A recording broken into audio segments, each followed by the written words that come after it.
Thank you. Thanks. Thank you to our wonderful moderator, Caitlin. Thank you, Dave. Thank you, Lara. I really enjoyed that panel. I wish we had enough time to answer a lot of the different questions that were popping up in the chat section.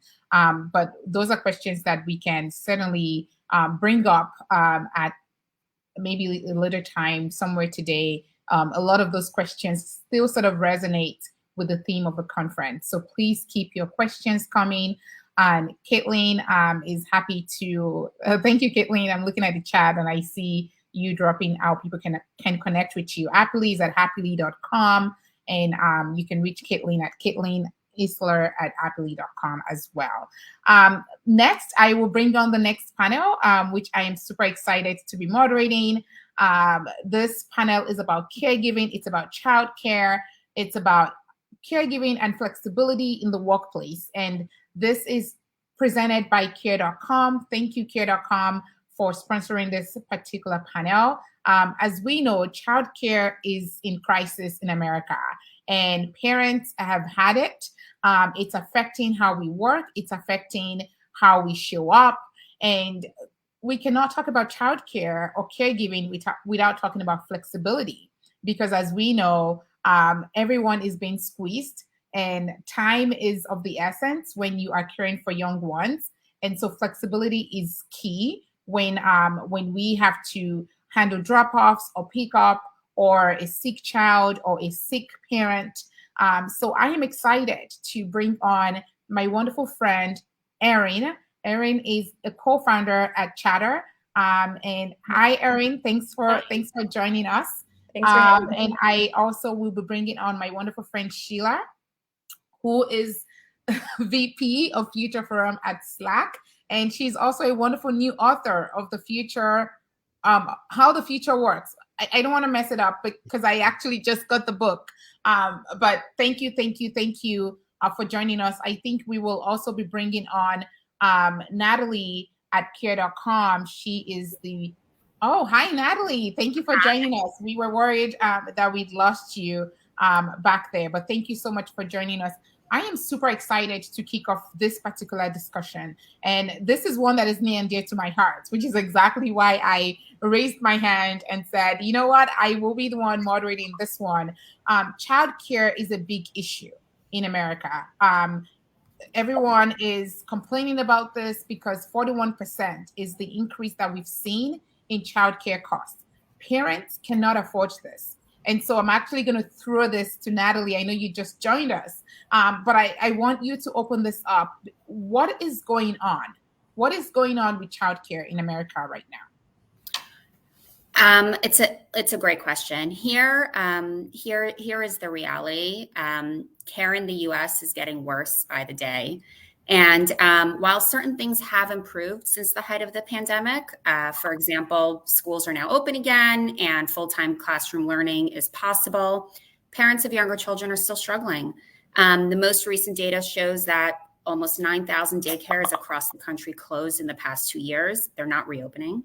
On top of that, as many of us who are parents of young children know, wait lists for existing daycares are incredibly long, and it's really hard. You almost need to start planning during pregnancy stage in order to get your child into a daycare and get the care that you need.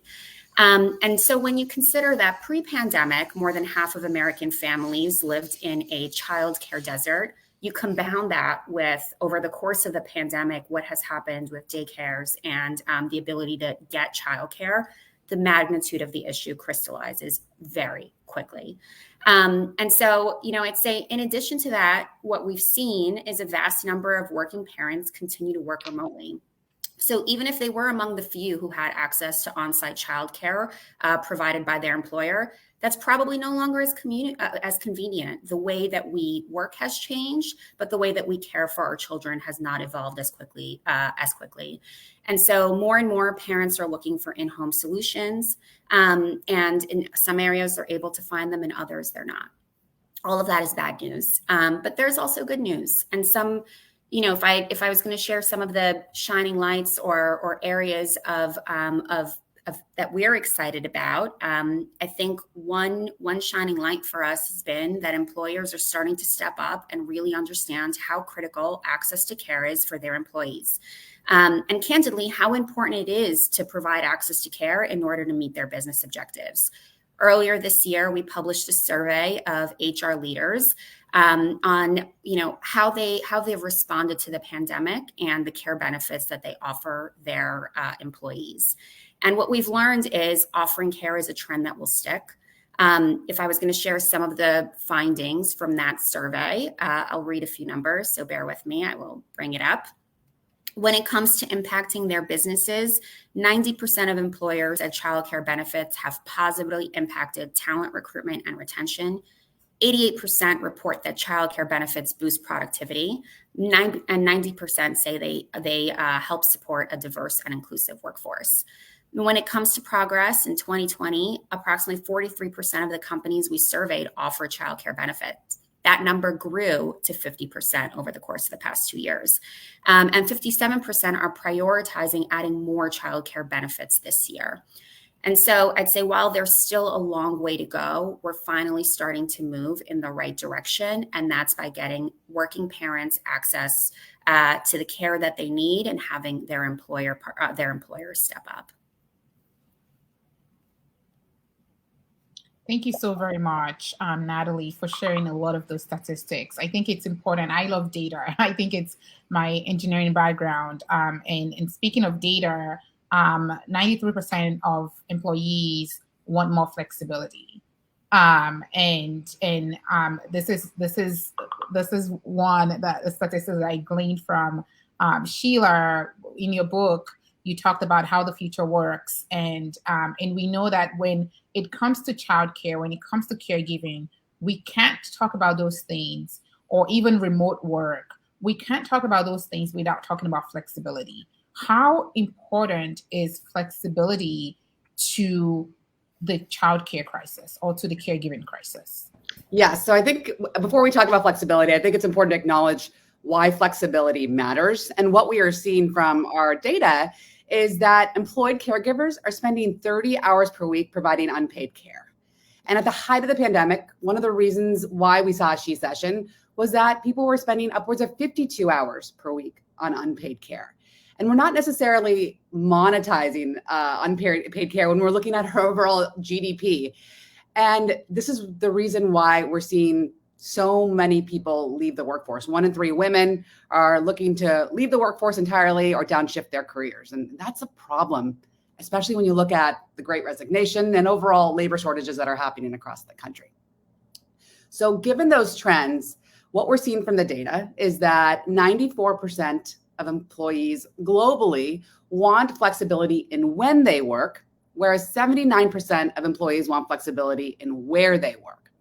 And so much of the conversation today is, how many days are you expecting an employee to come into the office every week? And instead, it needs to be, how do we give our employees more choice? How do we lead with trust? Because what we're seeing is that people want to do their work. They want to be good employees, but they don't want to be stuck in front of their computers or at the office between 9 to 5 every single day. The 9 to 5 is an outdated relic of how work used to be. And it completely conflicts with childcare pickups. It conflicts with school dropouts. It conflicts with even caregiving parents and dropping people off at doctor's appointments. So there's an opportunity for leaders to think about, how do we give more flexibility in when people work, empower team leaders to figure out what works best for their teams.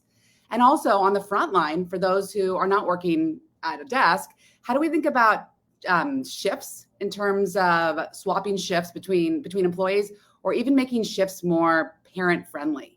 There's an opportunity for us to jettison, this is how we always work, so this is how it needs to be, to this is how we make things more inclusive for all employees rather than the select few.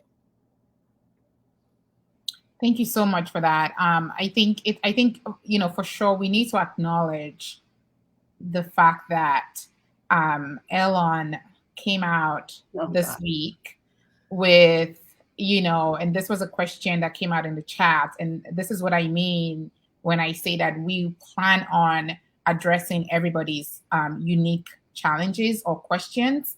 Elon came out this week and said it's 40 hours in the office or else. What is your response to that, Sheela? Good luck with hiring, Elon. What we're seeing from our data is that 71% of employees who are not happy with their current levels of flexibility are looking for a new job in the next year.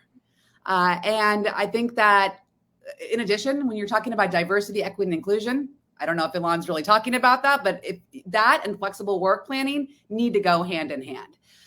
So I hope that Elon has a good recruiting team and is able to recruit more people, because he's going to see a lot of people leaving if he does impose those types of restrictions.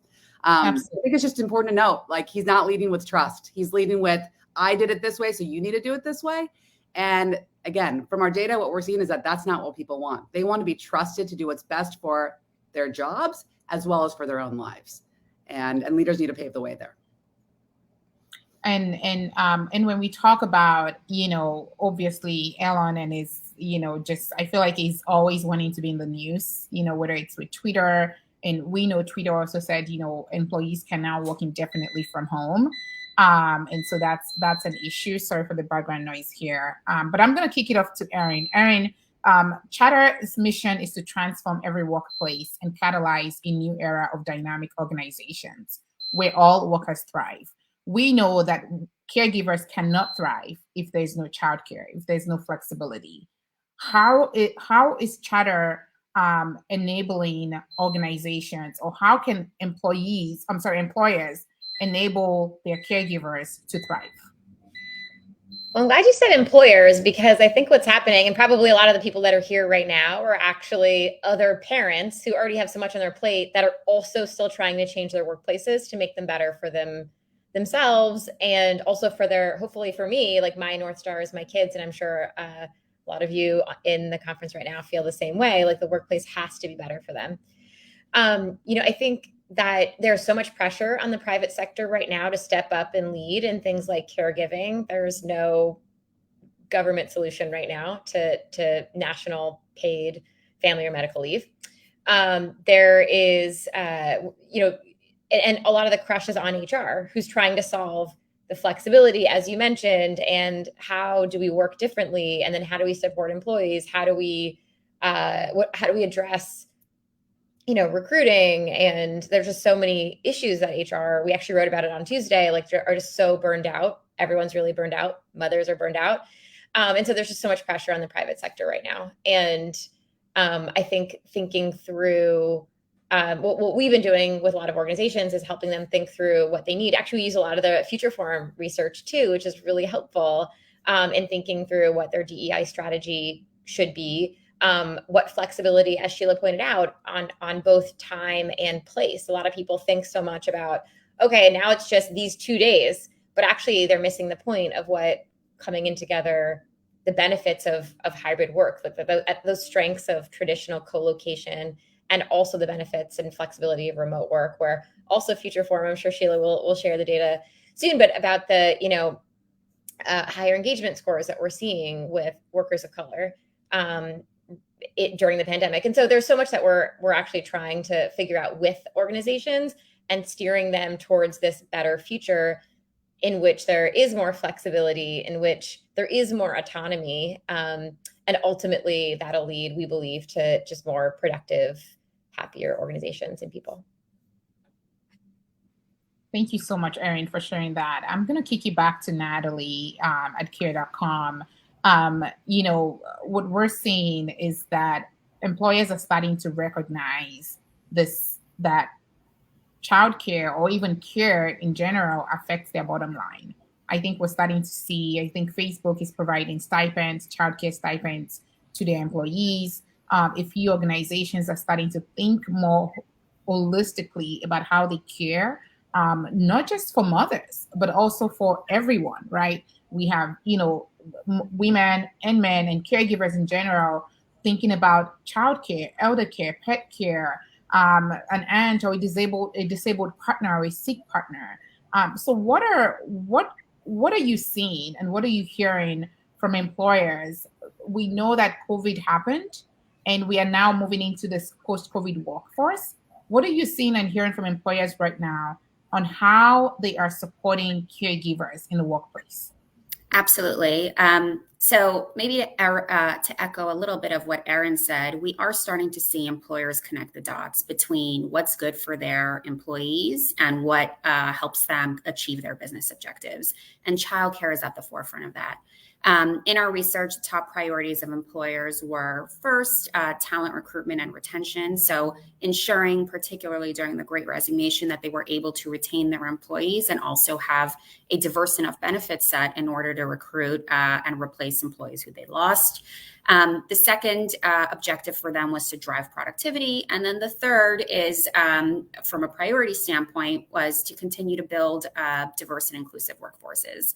And so, as I mentioned, across the board, childcare benefits do drive those three goals. And we see employers showing up and more employers, particularly during the pandemic, come to our door and ask, how might we offer childcare benefits to our organization because our employees are raising their hands and are in desperate need of help. But as you mentioned, Blessing, it's not just about childcare. As you think about providing benefit equity and ensuring that all employees are supported, there are a lot of caregivers who are sandwich caregivers, caring for both young children and their elder parents, or pet caregivers. And so they're losing, I think Sheela, you mentioned this, they're losing the 30 to 50 hours a week of unpaid caregiving responsibility, as opposed to having that time to devote to their to work productivity. So employers are coming to ask us and asking for solutions.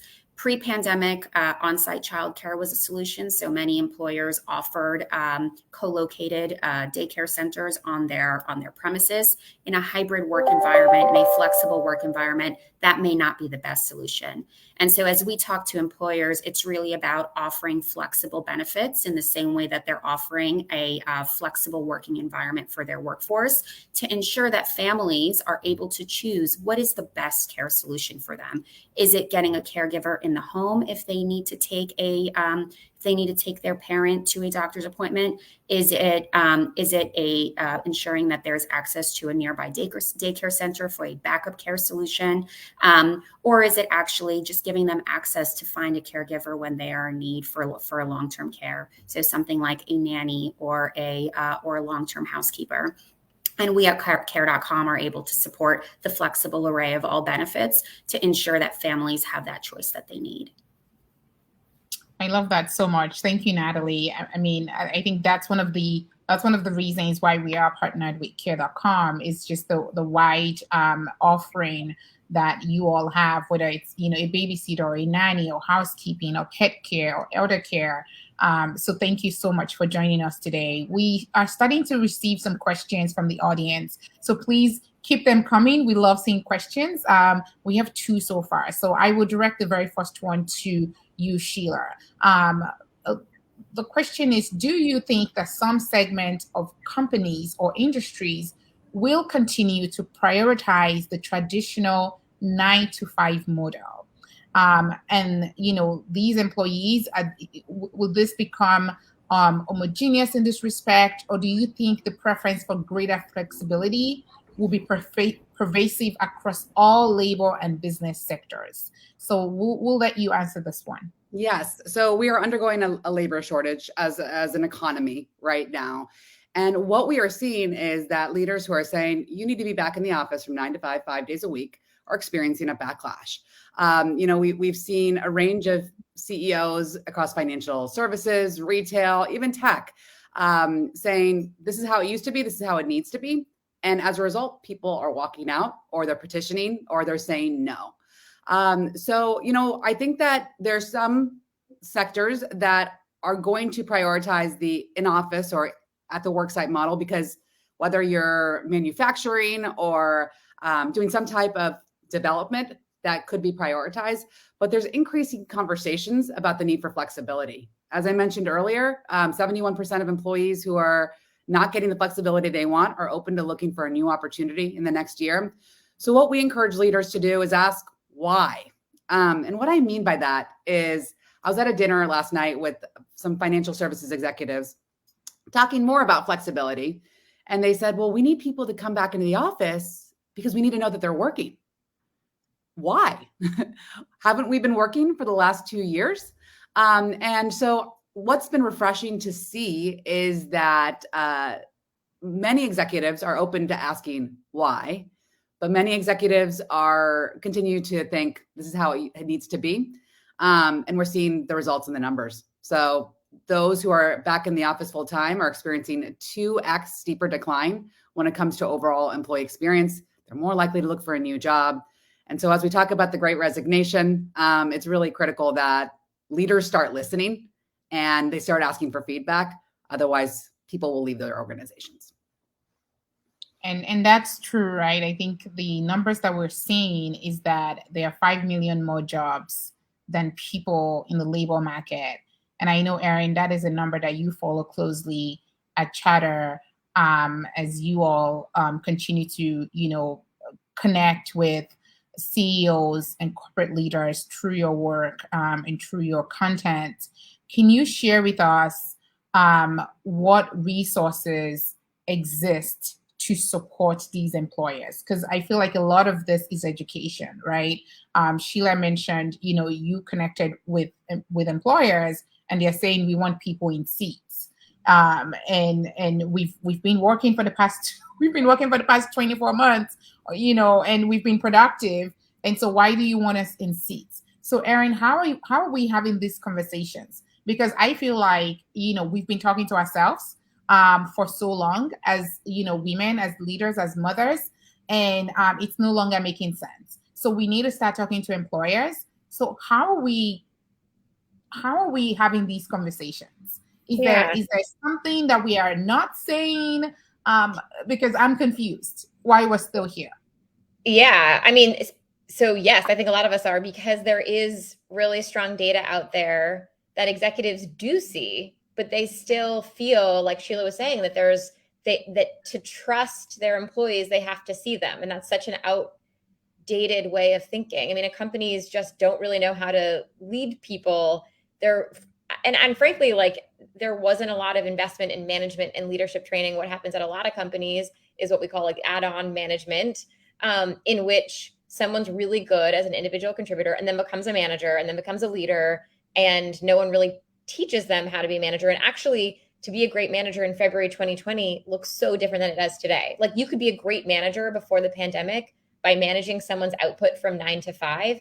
And now leaders and organizations are called to positively impact the lives and livelihoods of their employees, their families, and their communities. That's a totally different skill set, and really understanding of what it is to be a leader.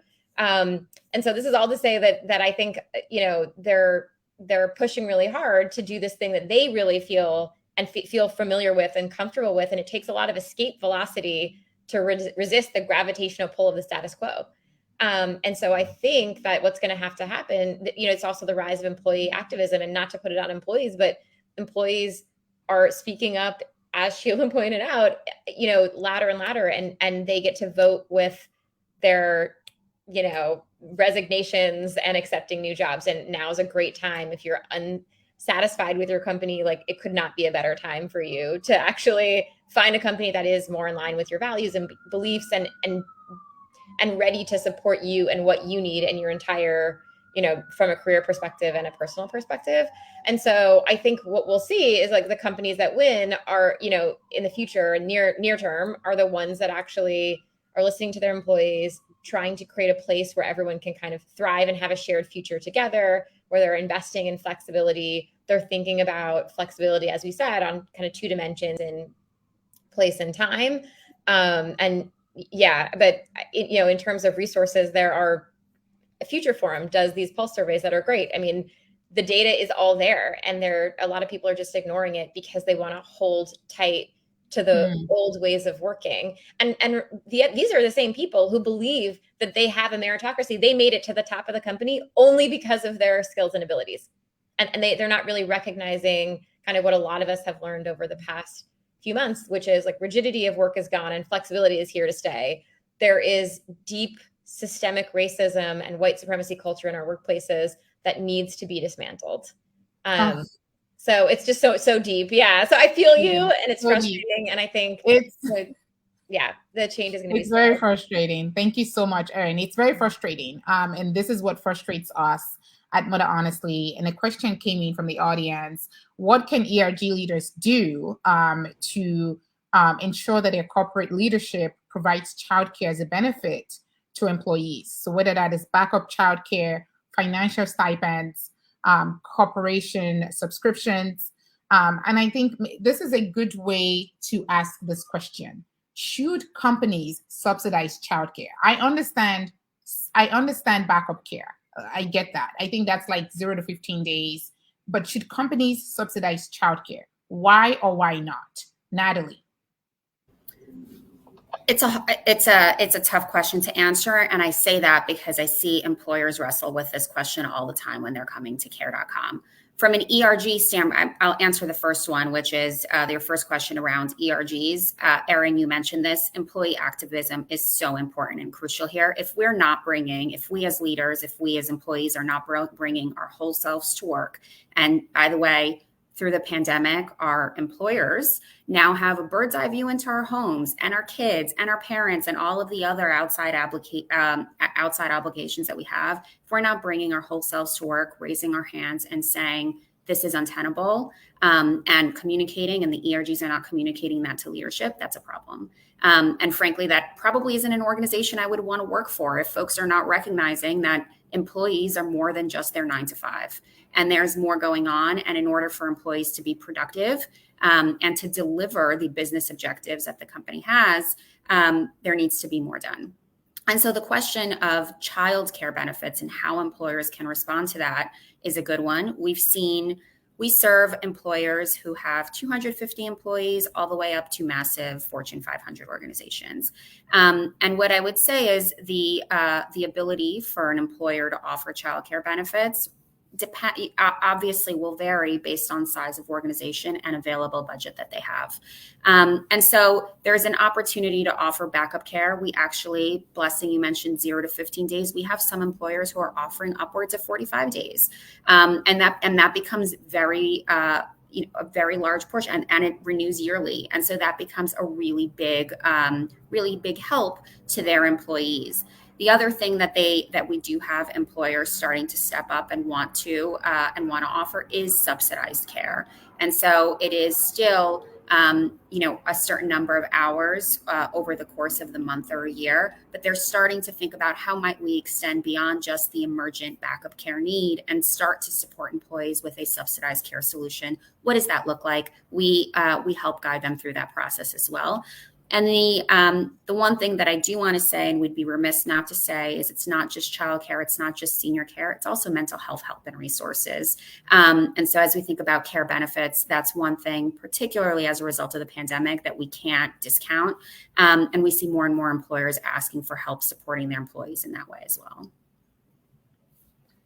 Wow. Yeah. I mean, thank you so much. I agree with you that some companies are doing a lot, whether it's 45 days. And I also agree with you that really when we want change, we really need to start talking about it, right? And that's why we need to stop talking amongst ourselves and start talking to those people that need to listen, whether that is policymakers, employers, or managers, to say, we need childcare, we need pet care, we need elder care. We need all of these things in order to continue to be productive. Another question just came in, and I think we already answered this one, so I'm going to move to the next one. Sheela, this is for you. How do you approach flexibility and balance when interviewing? Somebody said they omitted the aspect that they are moms and they're mom of 3 kids in their interview process. So how can we rectify this? How do you approach balance and flexibility? Yes. So it's heartbreaking to hear that our society still continues to pressure parents to not disclose that their number one job is being a parent. And the advice I'd give this person is it's important to own it, to see what the reaction is, because you want to join a culture where you're encouraged to bring your whole self to work. And if it's viewed, being a parent is viewed as baggage, that's a sign that you're not entering the appropriate or the right culture for you. So that's the first thing. I think in terms of flexibility and balance, asking those questions.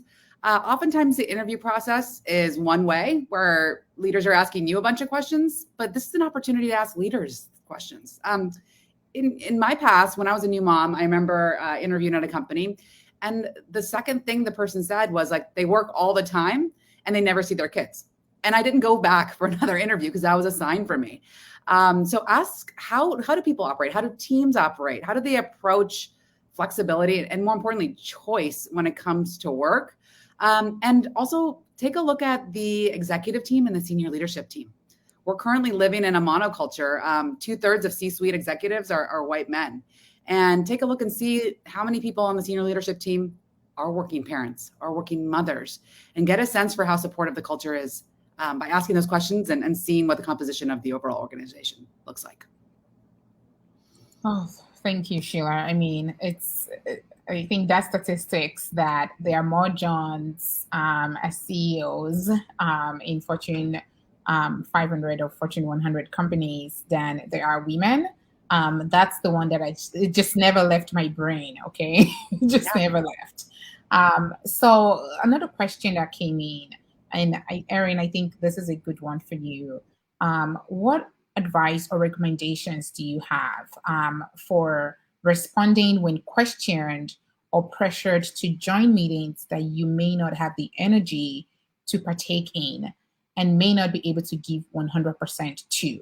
So basically reinforcing boundaries that will be honored. So can you help us out here? Yeah. Well, I think it starts maybe before the meeting happens, which is, I think, a lot of us feel totally overwhelmed, really tired, and have not spent the time to think about what it is we need. Like, what does our ideal week look like? And even doing that exercise and figuring out, okay, like these are the times I need to be here for my kid. Like for me, I have every Wednesday afternoon I'm with my kids, because between not having reliable childcare and wanting to be there for them, like a thing I learned over the pandemic was actually how I can get the gravity over my home and not over work, which is really not how it was for a long time before the pandemic. I'm embarrassed to say I didn't know how to do that before the pandemic. But anyway, so I think sketching out your ideal week, and not your ideal work week, like your ideal, I think the pandemic really blurred the lines for everyone of what was work and life. And so what does your ideal week look like? And then going to your manager and saying, like, this is what I need. This is what I need. And I need you as my manager to help me protect these boundaries. Like, your job as a manager is to protect the boundaries. My job as an employee is to set the boundaries. Like, this is what I need. And of course it's like a negotiation. And some people have more ability to push on those boundaries than others by the nature of their role or seniority, for sure. But so I think that's really important.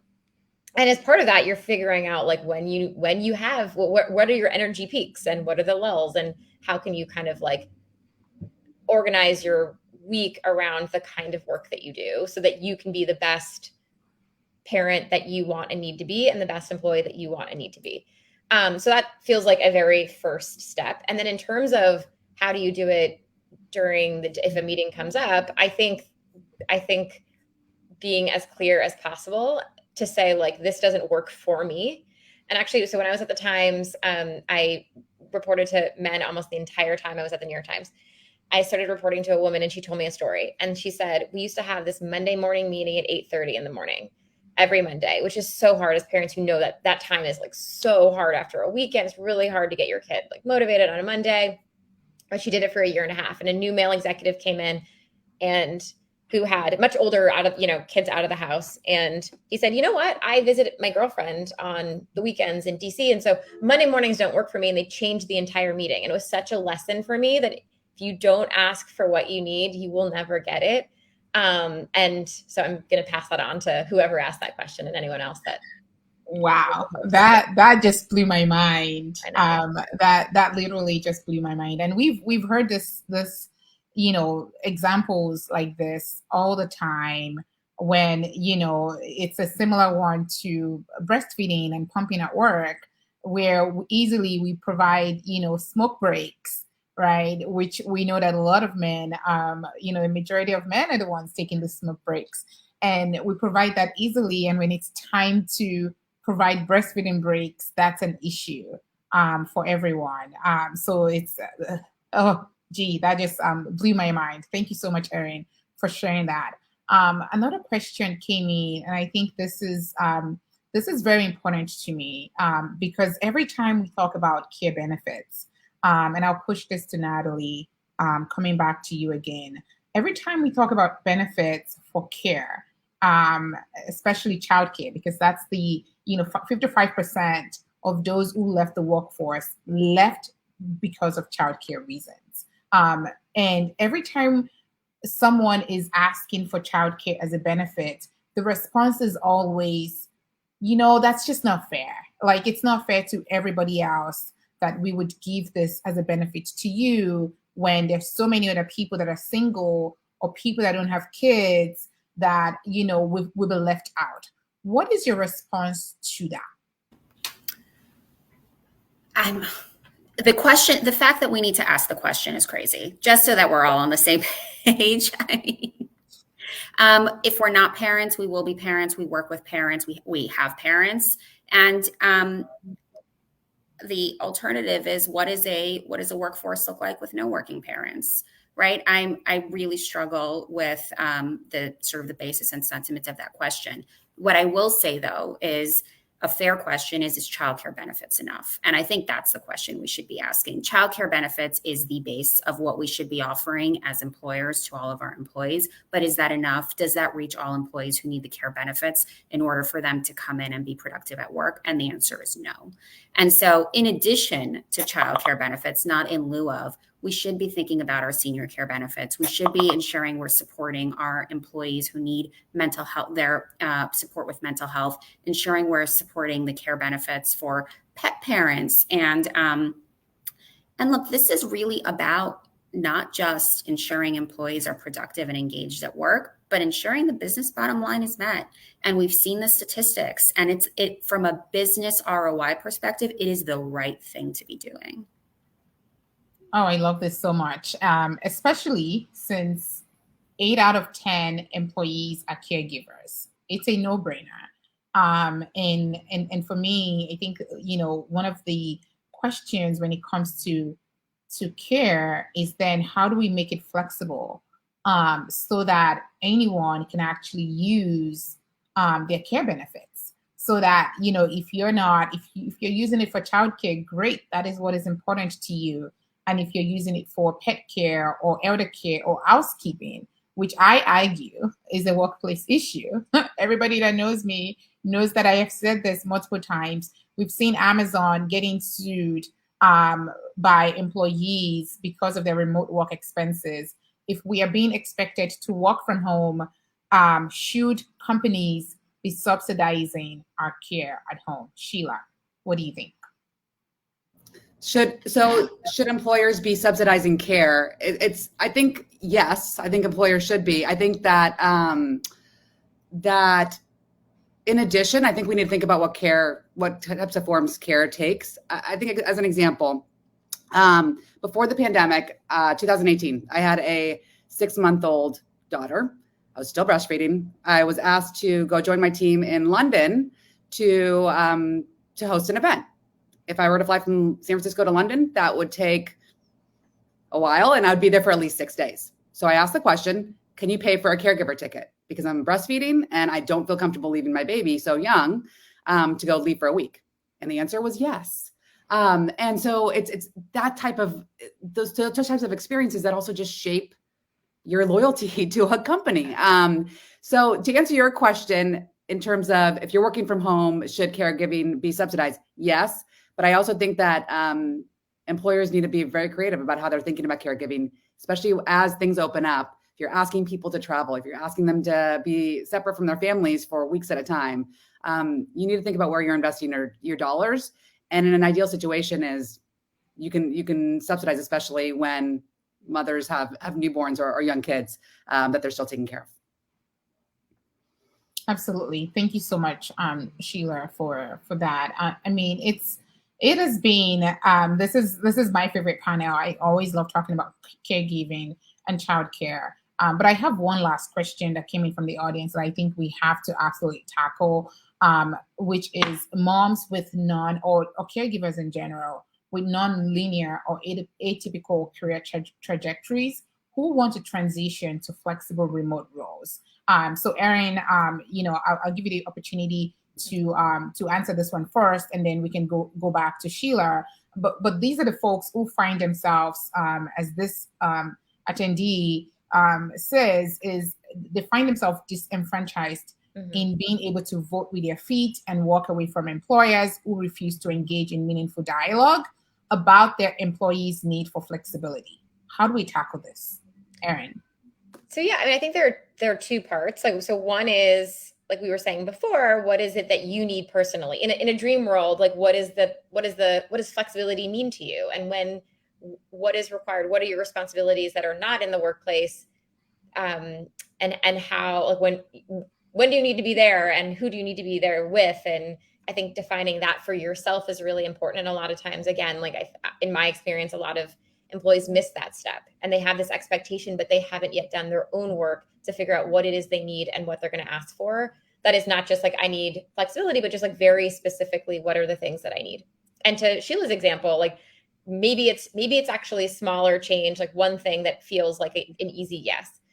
And then the second part is recognizing the type of work that you do. And it's true, not everyone has the same ability to have flexible schedules and because of the nature of their job. And I think recognizing and being really honest about that, because you can't say, just like this happens all the time, especially with more, I would say like more, early people or people earlier in their careers are like, I want this job with this pay and this title, and I want this flexibility, and I want this benefit, and all these things that just feel like there is going to be a compromise. And so getting really clear on what it is that you want and need, and then understanding how a job would be flexible or not based on the nature of that job and company. So I don't know if that's helpful, but whoever asked that question, I'm happy to be a thought partner to you in your specific like question or specific situation. So feel free to reach out on LinkedIn or email me. Thank you so much.